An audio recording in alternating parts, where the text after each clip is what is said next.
अरबी समुद्रामध्ये कमी दाबाचा पट्टा निर्माण झालेला आहे आणि त्याचमुळे गेल्या 7 दिवसांपासून कोकण किनारपट्टीवरती या ठिकाणी मुसळधार पाऊस पाहायला मिळतो आहे। आज पहाटे देखील या ठिकाणी कोकण किनारपट्टीवरती पावसाच्या दमदार सरी पाहायला मिळाल्या।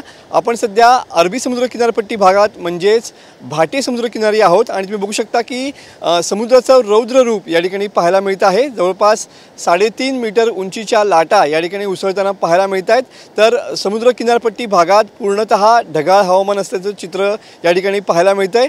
ऑक्टोबरमध्ये हे चित्र सहजासहजी दिसत नाही, मात्र यावेळेला कमी दाबाचा पट्टा अरबी समुद्रात निर्माण झाल्यामुळे हे चित्र या ठिकाणी पाहायला मिळत आहे। तर गेल्या आठवडाभरापासून जिल्ह्यामध्ये किंवा कोकण किनारपट्टीवरची मासेमारी जी आहे ती पूर्णतः ठप्प झालेली पाहायला मिळते आहे। आज देखील समुद्र हा जो आहे तो खवळलेला असणार आहे, त्यामुळे मच्छीमारांनी समुद्रात जाऊ नये असं देखील आव्हान या ठिकाणी करण्यात आलेलं पाहायला मिळतंय। एकंदरीतच जर बघितलं तर पुढचे 2 दिवस या ठिकाणी पावसाचे असणार आहेत। हवामान खात्यानं पुढच्या 2 दिवसांसाठी या ठिकाणी येलो अलर्ट दिलेला पाहायला मिळतो आहे।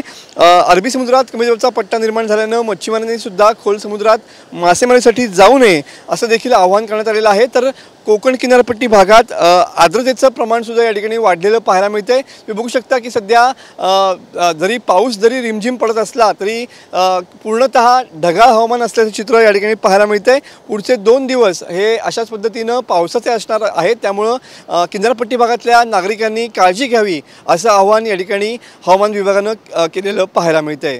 कॅमेरामन समित गजनेसह मनोज लेले, TV9 मराठी, रत्नागिरी।